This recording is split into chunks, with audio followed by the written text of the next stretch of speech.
தேவன் அது நல்லது என்று கண்டார். கிட்டத்தட்ட எத்தனையோ ஒரு 7-8 நல்லதா, எல்லாமே நல்லதாத்தான் தெரியுது. ஆனா 2வது அதிகாரத்தினுடைய 18வது வசனத்தை வாசிங்க. தேவனாகிய கர்த்தர் மனுஷன் தனிமையாய் இருப்பது. ஹலோ, அப்படின்னா என்ன பண்ணணும்? மனுஷன் தனிமையாய் இருப்பது நல்லதல்ல. ஏற்ற துணை உண்டாக்குனதுக்கு அப்புறம் மனுஷனை பார்த்த போது அவருக்கு எப்படி தெரிஞ்சிருக்கும்? நல்லதா தெரிஞ்சிருக்குமா? அப்பவும் நல்லதா தெரியல. மனுஷனை பார்க்கிற போது ஆண்டவருக்கு என்ன தெரியலையாமா? நல்லதா தெரியல. இந்த ரோடு வந்துருச்சா? வந்துருச்சுங்களா? நல்லதா இருக்குதா? ரோடு வந்துருச்சு, நல்லது. ஆனா ரோடு நல்லா இல்ல. அப்ப மனுஷன் என்ன பண்ணணும்? இல்ல, நல்ல ரோடு வேணும்னு விரும்பணும். உங்க பிள்ளை அதே மாதிரி, ஒரு பிள்ளையே இல்லாம இருக்கீங்க, ஜெபம் பண்ணிட்டீங்க, ஒரு பிள்ளை பிறந்துருச்சு. பிள்ளை வந்தோடனே நம்ம என்ன சொல்லுவோம்? நல்லது அப்படின்னு நினைச்சிருவீங்களா? அவ்வளவுதான். அதுக்கப்புறம் அந்த பிள்ளைக்கான வளர்ச்சியெல்லாம் என்ன பண்ண மாட்டீங்க? ஜெபம் பண்ண மாட்டீங்க. அப்படியா? அந்த பிள்ளை வந்ததுக்கு அப்புறம் அந்த பிள்ளைக்கு ஒரு நல்ல ஸ்கூல் வேணும். அந்த ஸ்கூல்ல படிச்சு முடிச்சதுக்கு அப்புறம் நல்ல கல்லூரி வேணும். நல்ல கல்லூரி வந்ததுக்கு அப்புறம் நல்ல லைஃப் பார்ட்னர் வேணும். லைஃப் பார்ட்னர் வந்ததுக்கு அப்புறம் நல்ல குழந்தை வேணும். அப்புறம் அந்த குழந்தைக்கு எல்லாவற்றிலையுமே மனுஷனை திருப்திப்படுத்தி பார்க்கணும்னு ஆசைப்பட்ட ஒரு நல்ல ஆண்டவர். ஆமே. ஒருவேளை இன்றைக்கு ஒரு சாதாரண ஒரு நிலைமையில இந்த இடத்துக்கு நீங்க வந்திருந்தீங்கன்னா, ஆண்டவர் இந்த நிலையில உங்களை பார்த்து திருப்தி அடைகிறவர் அல்ல, நல்லதல்லங்கிறாரு. அதனுடைய மீனிங்கே என்னன்னா, அவர் மனசுல என்னென்னமெல்லாம் உங்களுக்கு கொடுத்து, எப்படியெல்லாம் உங்களை அழகுபடுத்தி, எந்த உயர்ந்த ஸ்தானத்துல உங்களை நிலைநிறுத்தி பார்க்கணும்னு ஆசைப்படுறாரோ அது வரைக்கும் அவர் திருப்தி அடைகிறதே இல்லை. ஆமென். நாம என்ன நினைச்சிட்டோம்? மனைவி இல்லாமல் இருந்தாரு, ஒரு மனைவியை கொடுத்த உடனே அவருக்கு நல்லதா தெரிஞ்சதுன்னு இல்லை. இல்லைங்க, குழந்தை இல்லாமல் இருந்தாங்க. குழந்தையை கொடுத்ததுக்கு அப்புறமும் அவருக்கு திருப்தி அடையல. அந்த குழந்தை, இது அவருடைய மனசுல இருந்த ஒரு விருப்பத்தை 1வது அதிகாரத்துல சொல்றாரு. தன்னுடைய சாயலாய் படைச்சார், ஆணும் பெண்ணுமாய் படைச்சார், அவர்கள் பூமி அனைத்தையும் ஆண்டு கொள்ளுங்கள் என்று அவர்கள் என்ன பண்ணாரு? ஆசீர்வதிச்சார். அம்மா, இந்த இடத்துல நம்மளை கொண்டு போய் வைக்கிற வரைக்கும் அவருக்கு மனசுல என்ன இல்ல? திருப்தியே இல்லை. புரியுதுங்களா உங்களுக்கு? அல்லேலூயா.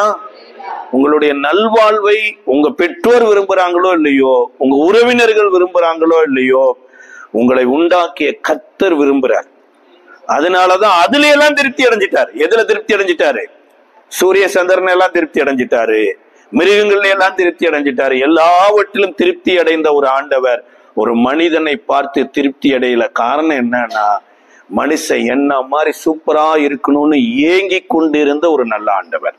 அவரை நீங்களும் நானும் ஆராதிக்க வந்திருக்கிறோம். அல்லேலூயா. அப்ப இன்றைக்கு நீங்களும் நானும் அந்த இருதயத்துக்குள்ள மாறணும் பாருங்க. ஆமென். நம்ம இருதயம் மாறாம நம்ம ஜெபமே மாறாது. பைபிள்ல ஒரு வசனம் இருக்குது, சங்கீதத்துல, கர்த்தரில் மனமகிழ்ச்சியாயிரு, அப்பொழுது அவர் உன் இருதயத்தின் வேண்டுதல்களை உனக்கு அருளை செய்வார். கர்த்தரோடு மனமகிழ்ச்சியா இருந்தா தான் ஜெபமே எங்கிருந்து வரும்? இருதயத்திலிருந்து வரும். இருதயத்திலிருந்து வருகிற ஜெபம் ஃபர்ஸ்ட் கர்த்தரோடு எப்படி இருக்கணுமாமா? மனமகிழ்ச்சியா இருக்கணுமாமா. இயேசு அதைத்தான் கற்றுக் கொடுக்கிறார். இந்த நாளிலோ நேரத்துக்கு தகுந்தாற் போல ஒரு சில காரியங்களை உங்களுக்கு காண்பித்து நான் ஜெபிக்க வாஞ்சிக்கிறேன். எடுத்தவங்க வாசிக்கலாம். மத்தேயு எழுதின சுவிசேஷ புஸ்தகம் 11வது அதிகாரம் 28, 29 வசனம். எல்லாருக்கும் தெரிந்த ஒரு வசனம் தான். வருத்தப்பட்டு பாரம் சுமக்கிறவர்களே, நீங்கள் எல்லோரும் என்னிடத்தில் வாருங்கள், நான் உங்களுக்கு இளைப்பாறுதல் தருவேன். இல்ல, நான் சாந்தமும் மன மகிழ்ச்சியுமா இருக்கிறேன். நல்லா பாருங்க, நான் சாந்தமும் மனத்தாழ்மையுமாய் இருக்கிறேன். என் நுகத்தை உங்கள் மேல் ஏற்றுக்கொண்டு என்னிடத்தில் கற்றுக்கொள்ளுங்கள், அப்பொழுது உங்கள் ஆத்துமாவுக்கு இளைப்பாறுதல் கிடைக்கும். அல்லேலூயா. வருத்தப்பட்டு பாரம் சுமக்கிறவர்களே எல்லோரும் என்னிடத்துல வாங்க. ஆனா இளைப்பாறுதல் எனப்பட்டது எப்படி வரும்னா, என்கிட்ட வந்து என்ன பண்ணுங்க, கற்றுக்கொள்ளுங்கள். நம்ம எல்லாரும் கற்றுக்கொள்றோம். ஆராதனையை கற்றுக்கொள்றோம், பிரசங்கம் பண்ண கற்றுக்கொள்றோம், ஜெபிக்க கற்றுக்கொள்றோம். இன்னைக்கு வாகனம் ஓட்டுறவங்க கூட கற்றுக்கொள்றாங்க, கற்றுக் கொடுக்கறாங்க. இன்னைக்கு பள்ளிக்கூடத்தை போன பிள்ளைகள் எல்லாருமே பாடத்தை கற்றுக்கொள்றாங்க, டீச்சர் ஆகி கற்றுக் கொடுக்கறாங்க. இந்த உலகம் கற்றுக் கொடுத்துக்கிட்டு கற்றுக்கொண்டு தான் வருது. ஆனா தேவனுடைய சபைக்கு வருகிற உங்களுக்கு எனக்கும் ஆண்டவர் ஆத்மாவுக்கு ஒரு இளைப்பாறுதல் வேணும்னா அவரிடத்துல வந்து என்ன பண்ண சொல்றாருங்க, கற்றுக்கொள்ளுங்கள். சில நேரம் நம்ம கற்றுக்கொள்ளாம போகிற போது என்ன ஆயிரும் அப்படின்னா, ஆத்மாவுக்கு கொடுக்க வேண்டிய ஆகாரத்தை ஆத்மாவுக்கு கொடுக்காம சரீரத்துக்கு கொடுக்கிற ஆகாரத்தை ஆத்மாவுக்கு கொடுத்துருவோம். ஒரு உதாரணத்துக்கு இன்னைக்கு சுதந்திர தினம், இந்த சுதந்திர தின வாழ்த்துக்கள் எல்லாருக்கும் சொல்லலாமா அப்படின்னு நான் உங்கள்ட்ட கேட்கிறேன்னு வைங்களா. சொல்லலாமா? சொல்லாமா இல்லையா? சொல்லலாமா? இன்றைக்கு சுதந்திர தினம், சுதந்திர தின நல்வாழ்த்துக்கள் எல்லாருக்கும் அப்படின்னு நான் சொல்றேன்னு வச்சுங்க. நீங்களும் என்ன சொல்லணும் எனக்கு? சுதந்திர தின, இன்னைக்கு சுதந்திர தினமா? இன்னைக்கு என்ன தினம்? ஓ, இன்னைக்கு குடியரசு தினம். அப்ப சுதந்திர தினங்கிறது ஆகஸ்ட் மாசத்துல வர்றது. இன்னைக்கு குடியரசு தினத்தை நான் என்ன பண்ணிடக்கூடாது, சுதந்திர தினமா மாத்திரக்கூடாது. சுதந்திர தினத்தை குடியரசு தினமா மாத்திரக்கூடாது. அதே போல ஆத்மாவுக்கு கொடுக்க வேண்டிய ஆகாரத்தை நான் ஆத்மாவுக்கு கொடுக்காம சரீரத்துக்குரிய ஆகாரத்தை எடுத்து ஆத்மாவுக்கு கொடுத்தேன்னா ஆத்மா என்ன பண்ணாது, இளைப்பாறையாடாது. உங்களுக்கு எத்தனை பேருக்கு சூப்பர்மேன் தெரியும்? சூப்பர்மேன் ஒருத்தர் முன்னாடி நாட்கள்ல டிவியில வருவார், சூப்பர் சூப்பர் சூப்பர்மேன். அந்த சூப்பர்மேனுக்கும் ஆர்டினரி மேனுக்கு என்ன வித்தியாசம் தெரியுங்களா? நீங்க பார்த்ததில்ல சூப்பர்மேன்? சென்னையில எல்லாம் நிறைய பிள்ளைங்க எல்லாம் பார்ப்பாங்க. சூப்பர்மேன் என்ன பண்ணுவாருன்னா, உள்ள போட்டிருக்கிற ட்ரெஸ்ஸை தூக்கி எங்க போடுவாரு, வெளியே போடுவாரு. வெளியே போட்டிருக்கிற ட்ரெஸ்ஸை தூக்கி உள்ள போடுவாரு. அவர்தான் சூப்பர்மேன். மாட்டு வண்டியில மாட்டை முன்னாடி கட்டி வண்டியை பின்னாடி கட்டினா எப்படி போக வண்டி? ஏங்க, மாட்டு வண்டியே பார்க்கலையா நீங்க? மாட்டு வண்டியில மாட்டை முன்னாடி கட்டி வண்டியை பின்னாடி கட்டினா வண்டி எப்படி போகும்? நல்லா போகும். அதே மாட்டை பின்னாடி கட்டி வண்டியை முன்னாடி கட்டினா என்ன ஆகும்? போராட்டமா தான் இருக்கும். அதே போல நீங்க சபைக்கு வந்தோம் தேவனுடைய பாதத்துல உட்கார்ந்து கத்துக்கொள்ளலைன்னா சூப்பர்மேன் தான். அல்லது மாட்டை பின்னாடி கட்டி வண்டிய முன்னாடி கட்டிக்கிற. இயேசுவே ஒரு சம்பவத்தை சொல்றாரு. ஒரு மனுஷனுடைய வயல் நல்லா விளைஞ்சிருச்சாமாங்க. எப்பவும் எதிர்பார்த்ததை காட்டிலும் நல்லா விளைஞ்சிருச்சு. ஒருவேளை ஒரு 5 குவிண்டால் வர வேண்டிய நெல் 50 குவிண்டால் வந்துருச்சு. யாரோட வயலு? அவரோட வயலு. 50 குவிண்டால் வந்த உடனே குடோன்ல வைக்கிறதுக்கு இப்ப இடம் இல்லை. இப்ப என்ன பண்றாரு? குடோனை என்ன பண்றாரு? தன்னுடைய சொந்த குடோனை இடிச்சிட்டு விளைஞ்ச நெல்லெல்லாம் கொண்டு போய் எங்க வைக்கிறாரு? அந்த வயலுக்குள்ள இருந்து கொண்டு வந்து குடோன்ல வச்சுட்டு, இப்ப குடோன் ஃபுல்லா இப்ப மூட்டை முழுவதும் நெல்லான்னு இளைஞ்சிருக்குது. இப்ப ஆத்மாவை பார்த்து சொல்றாராம். அந்த வசனத்தை வாசிங்களே. மத்த லூக்கா எழுதின சுவிசேஷ புஸ்தகம் 12வது அதிகாரம் 19வது வசனத்துல,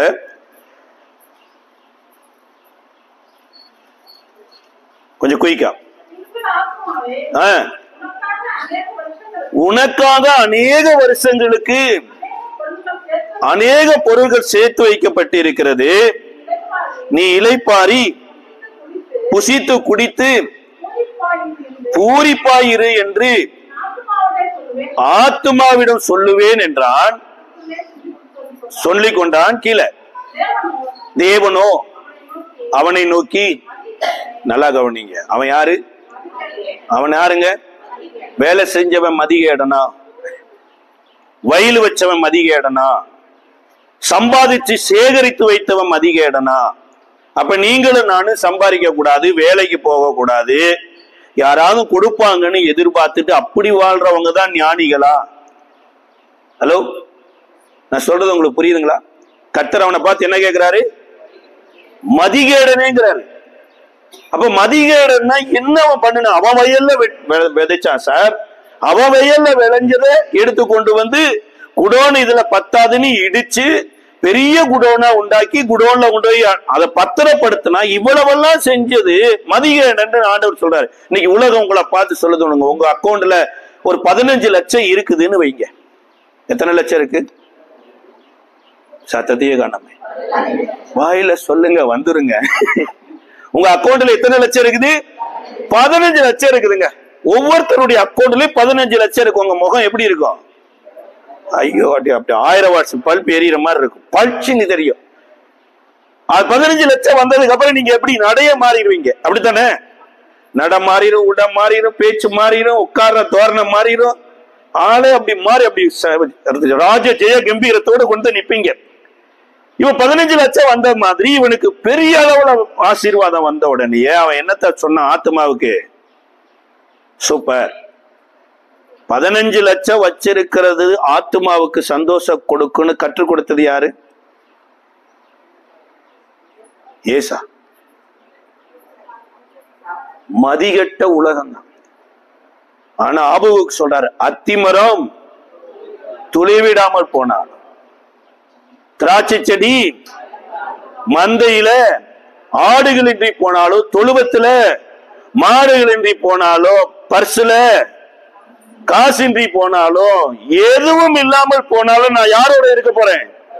கர்த்தருக்குள் மனமகிழ்ச்சியாயிருப்பேன், என் தேவனுக்குள் களி கூறுவேன். இந்த நட்சத்திரத்தை பார்க்கும்போது ஆபிரகாமிட்ட சொல்றாரு, ஆபிரகாமே, நீ பார்க்கிற நட்சத்திரம் ஒரு நாள் வானத்துல இல்ல, அந்த நட்சத்திரத்தை எனக்குள்ள வச்சிருந்தேன், எனக்குள்ள இருந்த நட்சத்திரத்துக்கு வானத்துல வச்சிருக்கிற, அது போல உன் பிள்ளைய இப்ப எனக்குள்ள வச்சிருக்கிற, ஒரு நாள் உன் கையில கொடுப்பேன், அந்த நட்சத்திரத்தை போல உன் பிள்ளை இருக்குன்னு சொன்னாரு. ஆபிரகாம் கர்த்தரை விசுவாசித்தார். சபைக்கு வருகிற தேவனுடைய பிள்ளைகளே, உலகம் கற்றுக் கொடுக்கிற மதிகேடான காரியத்தை கேட்டு அதுல மனமகிழ்ச்சியா இருந்தீங்கன்னா உலகமும் கெட்டு போயிருங்க, உலகம் கற்றுக் கொடுக்கிறதும் கெட்டு போயிரும். அதனாலதான் ஆண்டவர் சொல்றார், அவர் சமூகத்துல வந்து என்ன பண்ணுங்க? அவர் பாதத்துல உட்கார்ந்து உங்க ஆத்துமாவுக்கு சாப்பாடு கொடுங்க. யார் எதுக்கு சாப்பாடு கொடுங்க? ஆத்துமாவுக்கு சாப்பாடு கொடுங்க. அதனாலதான் யோவான் எழுதுறாரு, பிரியமானவனே, உன் ஆத்துமா வாழ்கிறது போல நீ எல்லாவற்றிலும் வாழ்ந்து சுகமாறு. ஒரு மனிதன் உலகம் முழுவதும் ஆதாயப்படுத்தினாலோ தன் சொந்த ஜீவனாகிய ஆத்மாவை நஷ்டப்படுத்துறதுனால அவனுக்கு ஒரு பிரயோஜனமும் இல்லை. அப்ப இயேசுவின் இடத்துல வந்து மதம் மாறி இருக்கிறோமா, மனம் மாறி இருக்கிறோமா? அப்ப மனசுக்குள்ள கொண்டு போயிருக்கிறோமா விஷயம் எல்லாம்? சார், உலகத்துல எத்தனையோ கோடி கோடி மெய்ப்பர்கள் இருக்கிறாங்க, கோடி கோடி ஆடுகள் இருக்குது. இந்த மெய்ப்பர்களை எல்லாம் தேடி தேவதூதர்கள் போகாம எருசலேமுல தன் மந்தையை காத்து கொண்டிருந்த மெய்ப்பர்களுக்கு ஒரு நற்செய்தி வருது. சகல ஜனத்திற்கு சந்தோஷத்தை உண்டாக்குற ஒரு நற்செய்தி. தாவீதின் ஊர்ல இயேசு இந்த மாதிரி பிறந்திருக்கிறாரு, சத்திரத்துல கிடத்தி இருக்கிறாங்கன்ன போது மெய்ப்பர்கள் எங்க போறாங்க? இயேசுவை பார்க்கிறதுக்கு மந்தைக்கு மந்தையிலிருந்து போறாங்க. அங்க போய் இந்த சங்கதிகளை எல்லாம் என்ன பண்ணாங்களாமா? பிரசித்தப்படுத்தினாங்களாமா. மெசேஜ் எங்க இருந்து வந்துச்சு மெய்ப்பர்களுக்கு? கொஞ்சம் என் கூட வாங்க, கொஞ்சம் நான் பேசுற லாங்குவேஜ் புரியுது இல்லைங்களா? மெய்ப்பர்களுக்கு செய்தி எங்க இருந்து வந்துச்சு? வேளாங்கண்ணில இருந்தா? வேதாரண்யத்துல இருந்தா? ஓ, தேவதூதர்கள் இருக்கிறது. தேவதூதர்கள் எங்க இருந்து வந்தாங்க? வானத்துல இருந்தா, பரலோகத்துல இருந்தா? பரலோகத்திலிருந்து தேவதூதர்கள் வந்து யாருக்கு செய்தி கொடுத்தாங்க? ஓ, மெய்ப்பர்களுக்கு. அப்ப மெய்ப்பர்கள் இந்த செய்தியை குத்திக்கிட்டு யார்கிட்ட வந்தாங்க?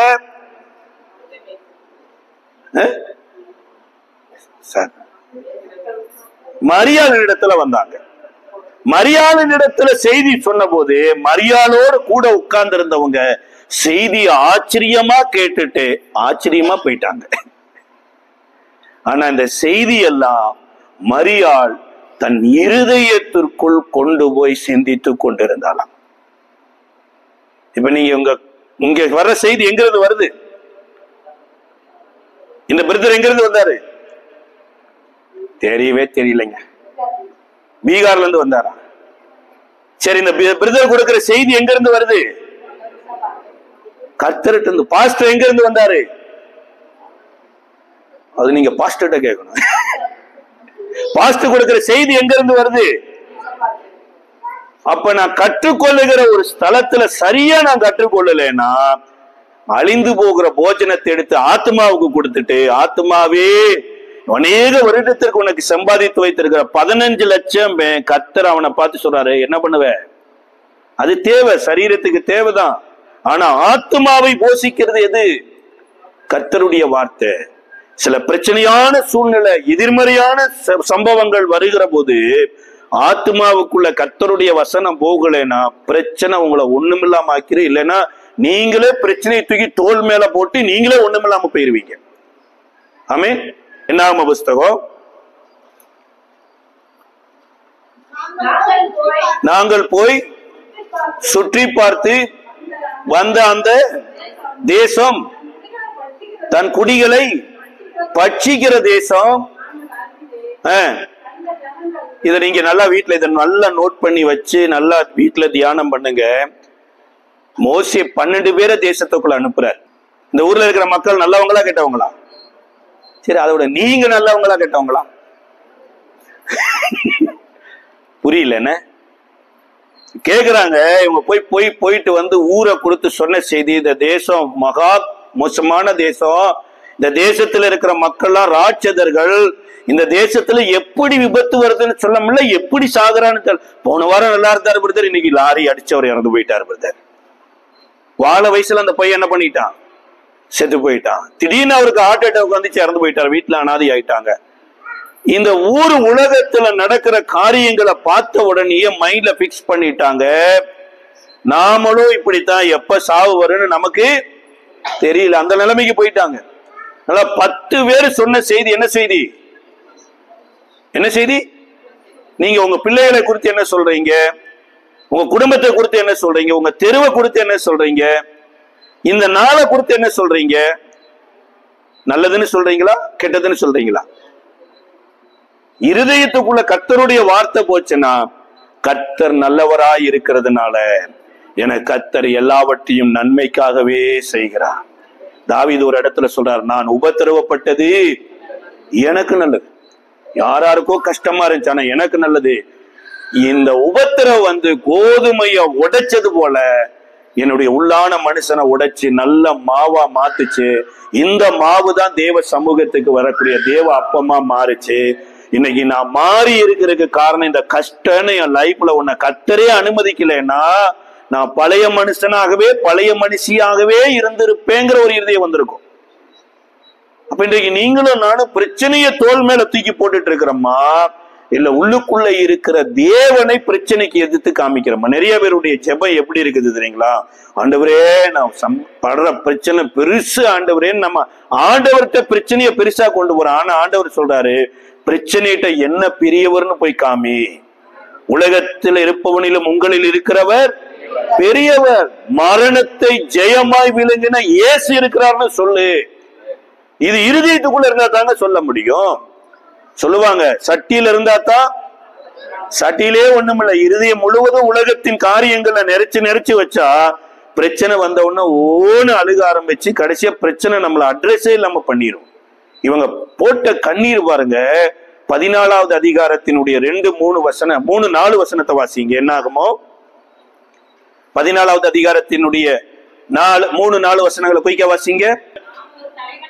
நம்ம யாரு ஒரு நல்ல பாஸ்டர் சூஸ் பண்ணி, தலைவன்னா தான் ஒரு நல்ல ஒரு தலைவனை ஏற்படுத்தி எகிப்துக்கு திரும்பி போவோம் வாருங்கள் என்று ஒருவரோட ஒருவர் சொல்லி கொண்டாங்க. ஒண்ணுமே நடக்கலைங்க. இவங்க போட்ட தப்பான செய்தியில கிட்டத்தட்ட ஒரு 20 வருட விசுவாச வாழ்க்கையை சீரழிஞ்சு போச்சு. நீங்க தவறுதலான செய்தியை கேட்டுக்கிட்டே போயிருங்க, உங்க ரட்சிப்புக்கே ஆபத்து வந்துடும், உங்க விசுவாசத்துக்கே ஆபத்து வந்துடும். கர்த்தர் உங்களுக்கு வைத்திருக்கிற அற்புதமான எதிர்காலத்துக்கே ஆபத்து வந்துடும் பாருங்க. இந்த 10 பேர் சொன்னதுல இந்த சபையாரு எல்லாம் சேர்ந்து என்ன சொல்றாங்கன்னா, நமக்கு ஒரு நல்ல தலைவரை ஏற்படுத்தி எங்க போலாம்? அடிமை வாழ்க்கை திரும்பிக்கு போயிடலாம். இந்த சாமிக்கு விட்டு வந்த சாமியே பரவாயில்லங்கிற நிலைமைக்கு போயிடலாங்கிற நிலைமைக்கு வந்துட்டாங்க. ஆனா அவைகளின் நடுவுல தான் கர்த்தருடைய ஆவியை பெற்று இருக்கிற காலேப் சொன்னார். வாசிக்கலாமே, 6-7 வசனத்தை வாசிக்கலாம். தேசத்தை சுற்றி பார்த்தவர்களில் நூனின் குமாரனாகிய யோசுவாவும் எப்புனேயின் குமாரனாகிய காலேப்பும் தங்கள் வஸ்திரங்களை கிழித்துக் கொண்டு சமஸ்த சபையை நோக்கி, என்ன தேசம்? அவங்க என்ன பண்ணிட்டு வந்தாங்க? அந்த 10 பேர் என்ன பண்ணிட்டு வந்தாங்க? சுத்தி பார்த்துட்டு வந்தாங்க. இவர் என்ன பண்ணாரு? சுத்தி பார்த்து சோதித்தாரு. பாருங்க. ஆமென். கர்த்தருடைய ஆவியை பெற்றிருக்கிற தேவனுடைய பிள்ளைய எல்லாவற்றையும் சோதித்து நலமாண்டு பிடிச்சுக்கும். வெளுத்ததெல்லாம் என்ன பண்ணிடாதீங்க, பாலு நம்பிராதீங்க. உங்களுடைய நல்ல எதிர்காலத்துக்கு இந்த பாலுன்னு நினைக்கிற கள்ளிப்பாலு அழிவை கொண்டு வந்துடும். களங்கமில்லாத திருவசனமாகிய ஞானப்பாலாகிய வேத வசனத்தில் வாஞ்சியாயிருங்க. தேவன் உங்களுக்கு என்று கொடுக்கணும்னு நினைத்திருக்கிற அற்புதமான வாழ்க்கையில உங்களை கொடுத்து இந்த உலகத்துல தேவனுடைய பிள்ளைகள் இன்னார் என்பதை ஆசீர்வாதத்துல உலகத்துக்கு காமிப்பார். பாருங்க. அல்லேலூயா. இவங்கதான் சொல்ற, காலேப் தான் சொல்ற, நாங்க சோதித்து பார்த்தோம், நல்ல தேசம். என் கணவர் ரொம்ப நல்லவரு. ஆமென். என் பிள்ளைகள் ரொம்ப நல்லவங்க. நான் வாழ்ற ஒரு வாழ்க்கை நல்ல வாழ்க்கை. நான் எனக்கு கொடுத்த சபை நல்ல சபை. எனக்கு கொடுத்த தேவன் நல்ல தேவன். எனக்கு கொடுத்த போதகர் நல்ல போதகர். ஆமெனவே வேண்டாம். எல்லாம் தூங்கிட்டீங்களா? அல்லேலூயா. வாயில சொல்லவருக்கு உள்ள நல்லது வந்தா தங்க வெளியில நல்லது வரும். இந்த மனுஷனும் அவங்களோடதான் இருந்தான். ஆனா பேச்சே வித்தியாசமா இருக்கு. 12 பேரும் போனா ஒரே பஸ்ல தான் இவனும் போனாரு. 12 பேர் குடியிருந்த ஒரே ரூம்லதான் இவரும் தங்கி இருந்தாரு. ஆனா ஆள் எப்படி பேசுறாரு? விசுவாசம் இல்ல, வித்தியாசமா பேசுறாரு. சூப்பர். இந்த மனுஷன் தாங்க இந்த நல்ல தேவன் கொடுத்தத நல்லதா பார்த்ததுனால அவங்க குடும்பமே நல்ல குடும்பமா மாறிச்சு. இந்த காலேப்புக்கு மக இருந்தாங்க. அந்த மகளுக்கு இவங்க அப்பா தான் பொண்ணு பார்த்து கல்யாணம் பண்ணி வச்சாரு. ஹலோ, காலேப்போட பொண்ணுக்கு யாரு பொண்ணு மாப்பிள்ளை பார்த்தா? அந்த பிள்ளைய பார்த்துக்கிச்சா? இல்ல. நீங்க தேவ ஆவியை பெற்று ஆண்டவர்கிட்ட நல்லா கற்றுக்கொண்டு இருந்தீங்கன்னா கட்டாயம் பாருங்க நல்வாழ்வை அடைவீங்க. சாத்தான் இடத்துல கற்றுக்கொண்டீங்கன்னு வைங்கள, ஏதேன் தோட்டத்தையும் இழக்க வேண்டியது வரும். ஆமென். ஆதியாகமம் 3வது அதிகாரத்துல தேவனாகிய கர்த்தர் உண்டாக்கின காட்டு ஜீவனை பார்க்கிலும் சர்ப்பமானது தந்திரம் உள்ளதா இருந்தது. இந்த சம்பவத்தை வீட்டுல வாசிங்க. சர்ப்பத்துக்குள்ள இருந்து பிசாசு யாரோட பேசிச்சு? ஏவாளோட பேசிச்சு. சர்ப்பத்தின் சத்தத்தை கேட்ட உடனே ஏவாளனுடைய கேரக்டர் ஆட்டோமேட்டிக்கா மாறிடுச்சு. ஆண்டவர் தொட வேண்டாம் என்றெல்லாம் சொல்லல, புசிக்க வேண்டாம், புசிக்கும் நாளில் சாகவே சாவாய் என்று 2வது அதிகாரத்துல சொல்றாரு. இந்த அம்மா என்ன பண்ணிடுச்சு? சர்ப்பத்திட்ட எப்படி பேசுதுன்னா, இதை தொடவும் வேண்டாம், புசிக்கவும் வேண்டாம் என்று தேவன் சொன்னதுன்னு உண்டதுன்னு சர்ப்பம் அப்படியே அதை வஞ்சித்து கடைசியா என்ன பண்ணிடுச்சுன்னா கனிய பறித்து புசித்து கணவனுக்கு கொடுக்க வச்சுட்டாங்க. ஆனா எங்க கற்றுக்கொள்ளணும்னு இந்த அம்மாவை படிச்சாரு? யாருங்க தேவ சத்தம் கேட்டது? ஏதேன் தோட்டத்துல தேவ சத்தம் கேட்டது யாரு? ஏவாளா? ஓ, தேவனோடு நடந்தது யாரு? நீங்க இங்கேயே இல்ல, ஆதியாகமத்துக்குள்ளே 1-3 அதிகாரத்துக்குள்ளே வரலையாட்டு இருக்கு. சார், தேவனோடு நடந்தது யாரு? ஆதாம். தேவ சத்தம் கேட்டது யாரு? தேவ சாயலான மனுஷன் யாரு? இந்த ஆதாமத்தான் தேவன் ஏதேன் தோட்டத்துல ஆளும்படியா இவைகளுக்கு என்னென்ன பெயரிடுன்னு சொல்லி எல்லாவற்றையும் ரூல் எல்லாம் யாரு கொடுத்தாரு? ஆதாமுக்கு கொடுத்தாரு. இவர் எல்லாவற்றையும் முடித்ததுக்கு அப்புறம் தான் அம்மா வர்றாங்க. ஆண்டவரோடு அம்மா வருகிற போது ஆண்டவர் முன்னாடி அம்மாவுக்கு மனுஷின்னு பேர் வச்சது யாரு?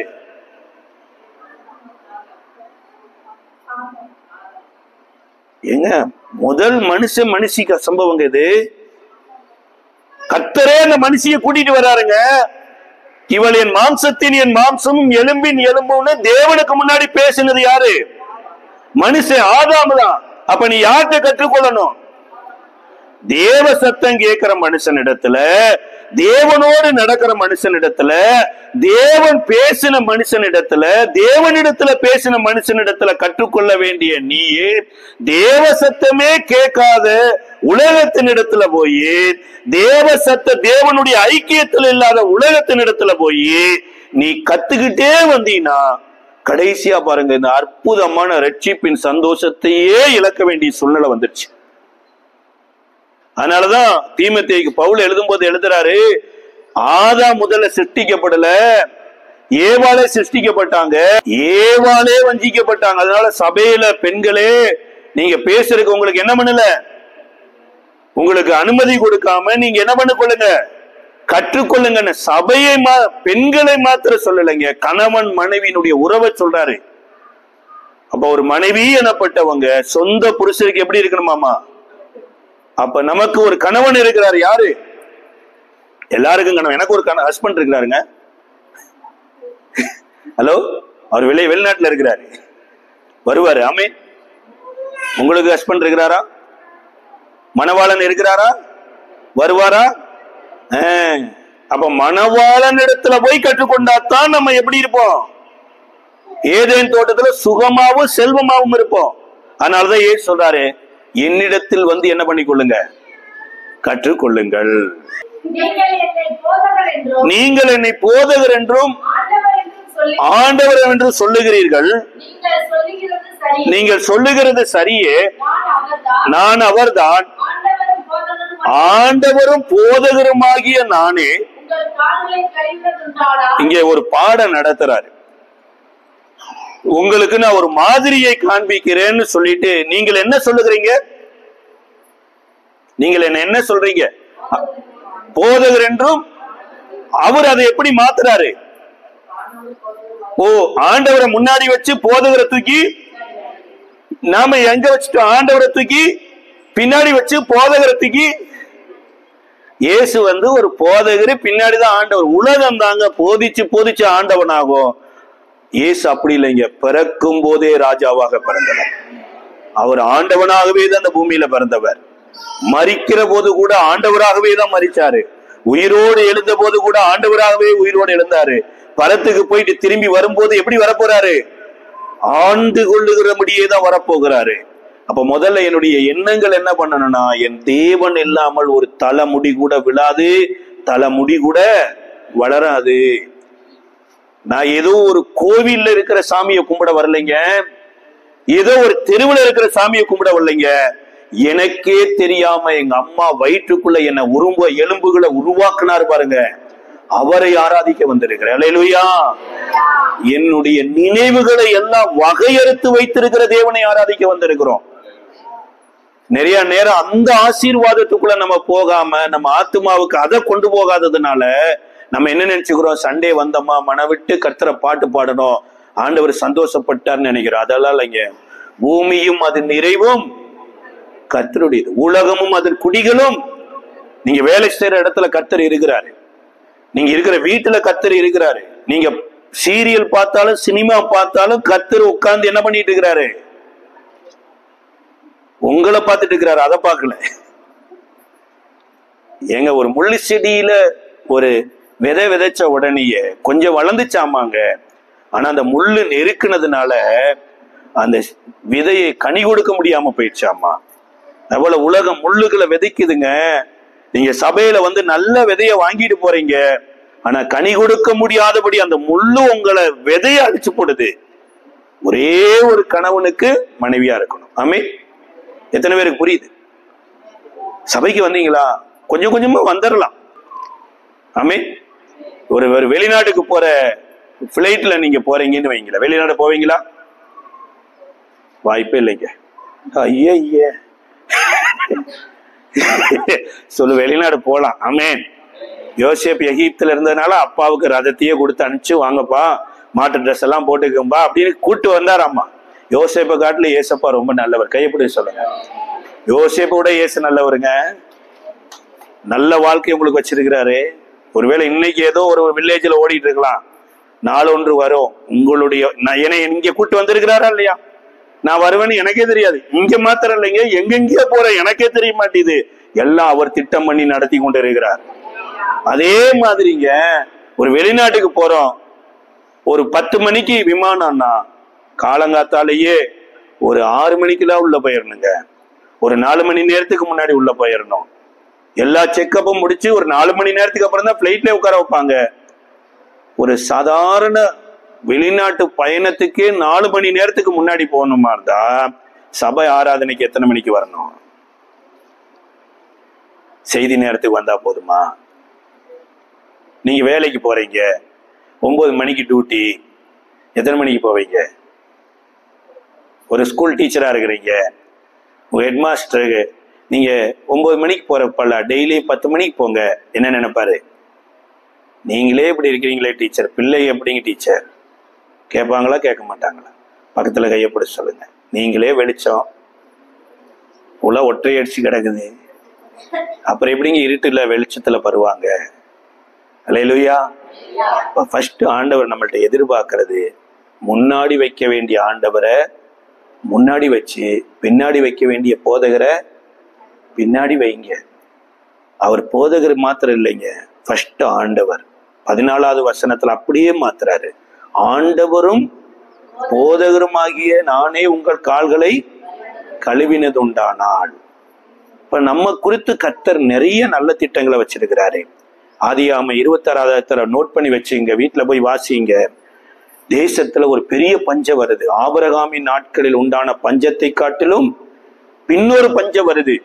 இந்த பஞ்சத்துல ஆண்டவர் ஈசாக்க சந்திக்கிற போது கேரார்ல தான் இருக்கிறார். இப்ப கேரார்ல இருக்கும்போது ஆண்டவர் சந்திக்கிறார். 2வது வசனத்தை வாசிச்சீங்கன்னா தெரியும், ஆண்டவர் அவனோடு கூட பேசுறார். நீ எகிப்துக்கு போகாம நான் உனக்கு சொல்லும் தேசத்தில் குடியிரு, நான் உன்னை என்ன பண்ணுவேன்? ஆசீர்வதிப்பேன்னாரு. அப்படியே கீழே ஒன்னொன்னா சொல்லிட்டு வந்தாரு. ஆனா ஈசாக்கு கர்த்தர் சொன்ன தேசத்துக்கு போகல. எங்க இருந்தாராமா? 6வது வசனத்தை வாசிங்க. எங்க இருந்தானோ அங்கேயேதான் இருந்தான். கர்த்தர் பேசுறதுக்கு முன்னாடி எங்க இருந்தா? முதல் வசனத்துல பாருங்க, அங்கதான் இருந்தான்.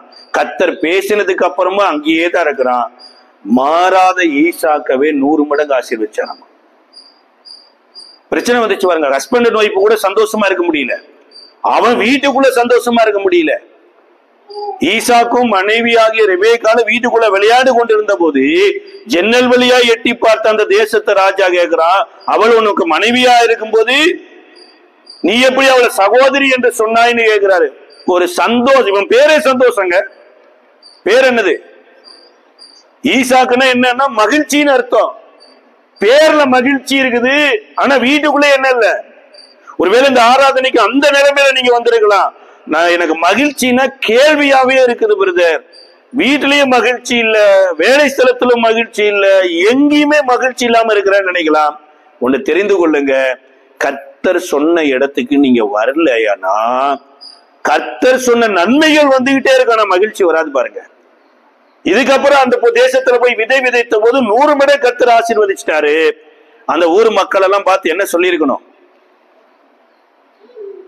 நீங்க ஒரு நல்ல வீடு கட்டிட்டீங்க, நல்ல கார் வாங்கிட்டீங்க, ஒரு நல்ல கம்பெனி ஆரம்பிச்சு 4 பேருக்கு வேலை வச்சீங்கன்னா ஊர் மக்கள் என்ன சொல்லுவாங்க? பிரைஸ் தி லார்ட், ஐபிஎஸ் சபைக்கு போன சகோதரியே கர்த்தர் உன்னை ஆசீர்வதிச்சிட்டாரு, நீ இப்படி நல்லா வந்துட்டேன்னு சொல்லுவாங்களா? என்ன சொல்லுவாங்க? நீங்க எல்லாம் இந்த ஊர்லயே இல்லையாட்டு இருக்கு, புறாமப்பட்டுருவாங்க. எங்க கொள்ளையடிச்சாங்களோ தெரியல, இப்படி வீட்டை கட்டிட்டாங்க, நிலத்தை வாங்கிட்டாங்க, காரை வாங்கிட்டாங்க, எவன் தலையில மசாலா அரைச்சாங்களோ தெரியலையே சொல்லுவாங்க இந்த மக்கள்.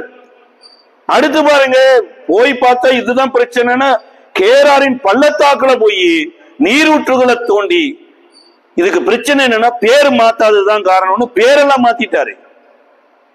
ஏசேக்குன்னு வச்சாரு, சித்தனான்னு வச்சாரு, ரெகபோத்துன்னு வச்சாரு. பிரச்சனை என்ன பண்ணல, நான் மாரியம்மாவா சபைக்குள்ள வந்தேன், ஞானஸ்தானம் எடுத்து மேரி அம்மாவாவும் மாறிட்டேன். ஆனா எனக்கு பிரச்சனை எங்க வீட்டுக்காரர்கிட்ட வந்து என்ன பண்ணல, மாறவே இல்லை. இதுல தண்ணி இருக்குதுங்க. இதுல என்ன இருக்குது? ஒருவேளை நான் வேற தண்ணியை ஊத்திடுறேன்னு வச்சுங்க. வேற தண்ணின்னா என்ன? உங்களுக்கு தண்ணினா புரியாதுன்னு ரொம்ப நல்ல ஊருங்க. நான் இதுல கொஞ்சம் ஆல்கஹால் பிராண்டி ஊத்திடுறேன்னு வச்சுங்களேன். பிராண்டி ஊத்திடுறேன். இதுல சுற்றில நான் என்ன போட்டிருக்கிறேன்னா, இது வடிகட்டப்பட்ட குடிநீர் அப்படின்னு சொல்லிட்டு நான் குடிக்கிறேன். உங்கள்ட்ட என்ன சொல்லிட்டேன்? உள்ள என்ன இருந்தது? வெளியில என்ன ஆயிடுச்சு? ஒட்டி இருக்கிற ஸ்டிக்கரு வடிகட்டப்பட்ட குடிநீர். நான் குடிச்சது வடிகட்டப்பட்ட குடிநீரா ஆல்கஹாலா? ஆல்கஹால். வெளியில என்ன பண்ணிட்டேன்? ஸ்டிக்கரை ஒட்டிட்டேன். அதே மாதிரிதாங்க எத்தனையோ பேர், எஸ்தரு, மேரி, அமுதா, குமுதா, தேவதை, என்னென்ன ஸ்டிக்கரோ ஒட்டியாச்சு. உள்ள முழுசி எப்படி இருக்குது? வெள்ளையடிக்கப்பட்ட கல்லறம் மாதிரிதான் இருக்குது. அதனால பேரு என்னென்னமோ மாத்தியும் கூட வாழ்க்கை மாறலைங்க. கடைசி அங்கிருந்து அப்படியே ஷிஃப்ட் ஆகி பெயர் சபாங்கிற ஒரு இடத்துக்கு வராருங்க. அன்று ராத்திரியில கர்த்தர் தரிசனம் ஆகிறார். அந்த பெயர் சபால தரிசனமாகி அவனை ஆசீர்வதிச்ச போது அங்கதான் ஒரு பலிபீடம் கட்டி கர்த்தரை தொழுது கொள்கிறார். வாசிக்கலாமே, ஆதியாகமம் 26:31 வாசிங்க.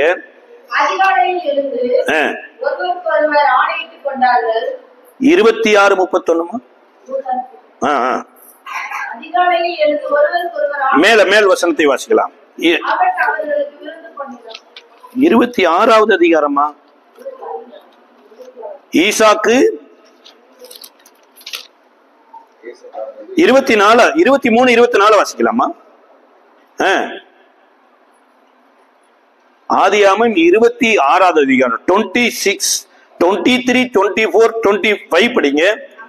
அங்கே இருந்து பெயர்சபாவுக்கு போனான்.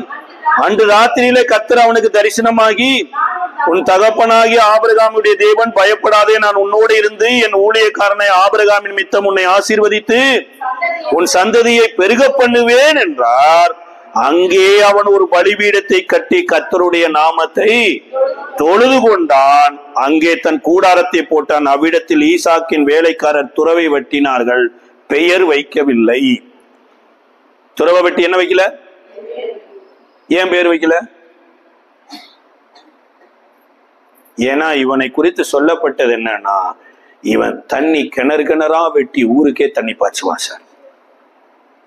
உனக்குள்ளும் உன் சந்ததிக்குள்ளும் பூமியில் உள்ள வம்சமெல்லாம் ஆசீர்வதிக்கப்படும். நீங்க ஒரு 100 பேருக்கு மாசம் சோறு போடலாம் பாருங்க.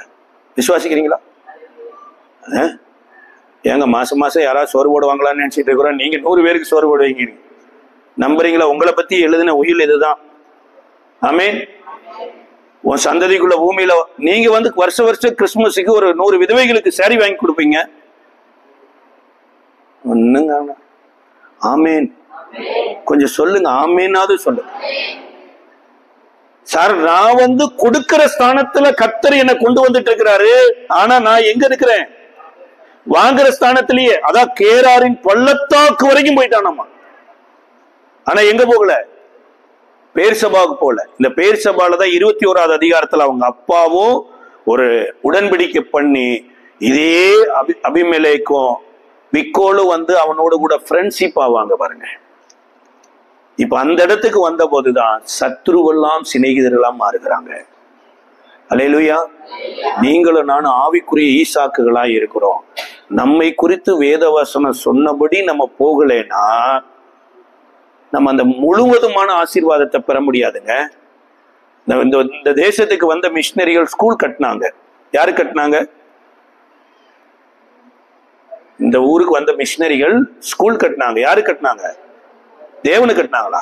ஏன் அவருக்கு ஸ்கூல்ல போய் பாடம் நடத்தினாங்களா? இந்த மக்களை பார்த்தாங்கங்க. இந்த மக்களுக்கு என்ன தேவை? கல்வி தேவைன்னு கட்டி வாங்கன்னு இலவசமா தூக்கி கொடுத்தாங்க. மருத்துவமனை கட்டினாங்க. இந்த மக்களுடைய வியாதியை பார்த்தாங்க, இலவசமா தூக்கி கொடுத்தாங்க. அதே மாதிரிதான் கர்த்தர் உங்களே என்னையும் வச்சிருக்கிறாரு. ஆமென். நீங்க நல்ல வாகனம் வாங்குவீங்க, ஊர் மக்களை கூட்டி சபைக்கு வருவீங்க. அல்லேலூயா. ஆமெனவே வேணாமே. நீங்க நல்ல கார்ல வந்தீங்கன்னா ரோடு நல்லா இருங்க. நல்லா ஆயிடுச்சு. ஆமென். எத்தனை பேர் விசுவாசிக்கிறீங்க? அல்லேலூயா. இவனை குறித்து சொல்லப்பட்டன, நீ ஊர் ஊரா கிணறு வெட்டி தண்ணி வாய்ப்ப, ஊர் மக்கள் எல்லாம் திருப்தியா தண்ணி குடிப்பாங்கன்னு. இவனுக்கு பிரச்சனைனா அவங்க சரியில்லை, இவங்க சரியில்லை, அவங்க சார் அவங்க இவங்க சரியில்லைங்கிறனாலதான் ஒன்னு சரியா வச்சிருக்கிறாரு. பக்கத்துல கையப்படி சொல்லுங்க. உங்க தெருவே பக்கத்துல கையப்படி சொல்லுங்க. உங்க தெருவே இருட்டா இருக்குது. அதை இங்க சொல்லக்கூடாது. அதனாலதான் உங்களை அங்க வெளிச்சமா வச்சிருக்கிற. அல்லேலூயா. நீங்களும் நானும் ஆவிக்குரிய ஈசாக்குகளாய் கர்த்தர் மாட்டி இருக்கிறாரு. கீழ்ப்படியாதவனுக்கே இவ்வளவு ஆசீர்வாதம் வந்திருந்தா கீழ்ப்படிஞ்சிருந்தா என்ன ஆயிருக்கும்? ஆமென். அப்ப இந்த வருடத்துல கொஞ்சம் பேக் டு பைபிள் அப்படின்ன மாதிரி வேதத்துக்குள்ள வந்துருங்க. ஆமென். ஒரு சர்டிபிகேட்டே பாருங்க, சரியான ஸ்பெல்லிங் மிஸ்டேக் ஆயிட்டா கூட அது செல்லாதுன்றாங்க. ஒரு ஏக்கு பதில ஈ போட்டா கூட பாஸ்போர்ட்ல ரிஜெக்ட் ஆயிருதுங்க. அப்ப என் வாழ்க்கையில இந்த வேத வசனத்தோடு வாழ்றதுக்கு நான் என்ன பண்ணணும்? இயேசுவின் இடத்துல கற்றுக்கொள்ளணும். நீ உன்னை குறித்து சொல்லப்பட்ட நல்ல வசனங்கள் உன் வாழ்க்கையில நிறைவேறியே தீரும். ஆமென். ஆனா ஆண்டவர் அதுக்கு நம்ம இருதயத்தை மாத்த விரும்புறார். மதம் மாறும்போதெல்லாம் கர்த்தர் பைபிள்ல எங்கேயுமே சொல்லல. இயேசு தன்னுடைய சாயலாய் உங்களை என்னைய படைத்திருக்கிறார். அவர் சாயலாய் வாழ உங்களை அழைத்திருக்கிறார். அல்லேலூயா.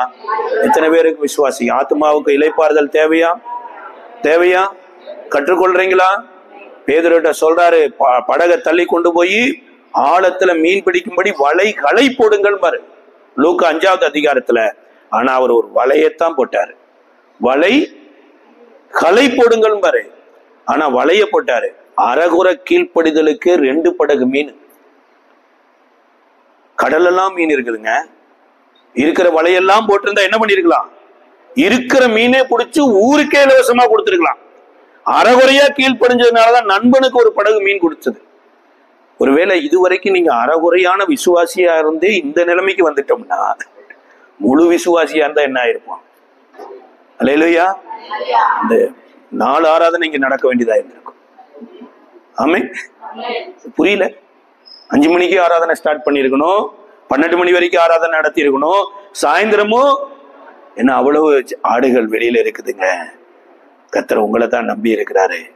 முடிஞ்ச அளவுக்கு ஆண்டவரே, நான் அந்த ஆட்டுக்குட்டியானவர் போட்ட குட்டியா வாழ்றதுக்கு எனக்கு உதவி செய்யுங்க. ஆமென்.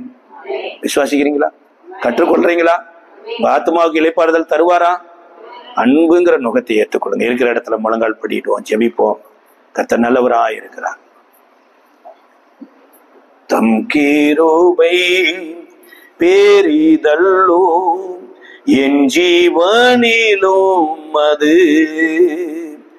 இம்மட்டும் காத்ததுவே இன்னும் தேவை கிருபை தாருமே இன்னும் தேவை கிருபை தாருமே தினமதிகாலையில் தேடும் போது கிருபை தினம் அதிகாலையில் தேடும் போது கிருபை வாழ்நாளெல்லாம் அது போதுமே சுகமுடன் தம்பலமுடன் வாழ்நாளெல்லாம் அது போதுமே சுகமுடன் தம்பலமுடன் சேவை செய்ய கிருபை தாருமே சேவை செய்ய கிருபை தாருமே தம் கிருபை பெரிதல்லோ என் ஜீவனிலும் அது இம்மட்டும் காத்ததுவே இன்னும் தேவை கிருபை தாருமே இன்னும் தேவை கிருபை தாருமே.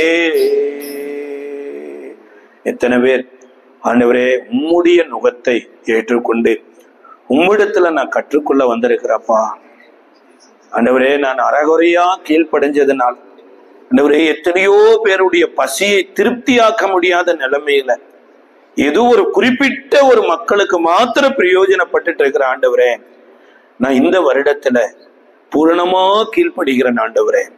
ஒரு ஆபிரகாமை போல பிள்ளையவே பலி செலுத்துகிற வார்த்தை வந்த போதும் கீழ்ப்படிந்து அந்த பிள்ளைக்கு ஒரு ஆட்டுக்குட்டியை தேவனிடத்திலிருந்து கொண்டு வந்தது போலப்பா, இந்த வருடம் ஆத்துமாக்களை சம்பாதிக்கிற ஒரு வருடமாய் ஆண்டவரே, திரள் கூட்ட மக்களை ஆண்டவரே மண்டையில கொண்டு வருகிற வருடமாய் ஆண்டவரே, உம்முடைய பாதத்துல அமர்ந்து கற்றுக்கொள்ளுகிற வருடமாய், உம்மை கனம் பண்ணுகிற வருடமாய் எனக்கு மாற்றி கொடுங்க ஆண்டவரே. ஆண்டவர் ரொம்ப நல்லவருங்க. மனுஷனை பார்த்து அவன் தனிமையாய் இருப்பது நல்லதல்லன்னாருங்க. அதே போல இந்த சபையை கர்த்தர் பார்த்து சொல்றாரு, இது இப்படி இருப்பது நல்லதல்ல.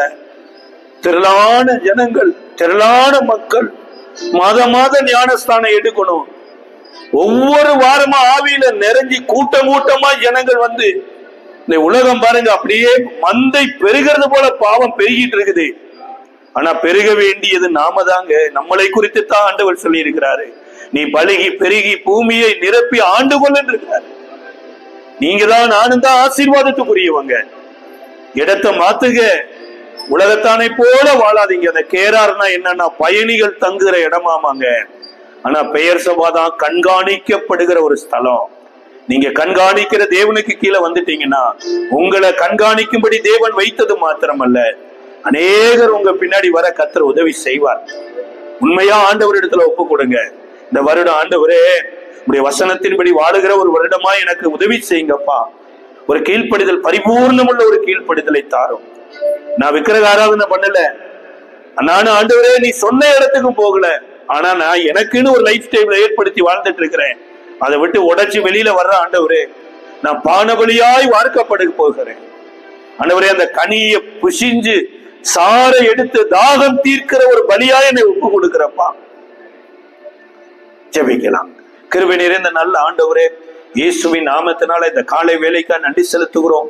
உம்முடைய அளவில்லாத அன்பு ஆண்டவரே சபையின் மூலமாய் ஜனங்களுக்குள்ள ஊற்றப்பட்டு கொண்டிருக்கிற சோதரிக்கிறோம் ஐயா.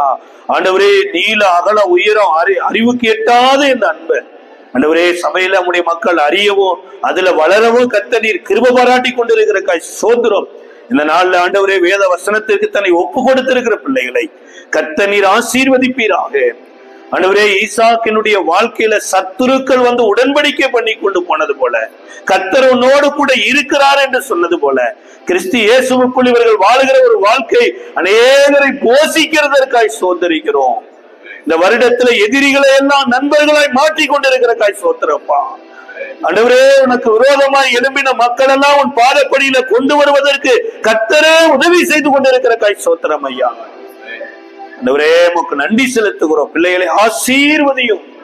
மனநிறைவோடு கூட கர்த்தரை தொழுது கொள்ள கிருபை பாராட்டும். மரியாதை போல அந்த சங்கதிகள் எல்லாம் தன் இருதயத்துக்குள்ள கொண்டு போக ஒரு கனமுள்ள ஒரு ஸ்திரியாய் வாழ உதவி செய்யுங்கப்பா. கிருபை பாராட்டுங்க, ஆசீர்வதியும். இயேசுவின் நாமத்தில் செபிக்கிறோம் நல்ல பிதாவே, ஆமென்.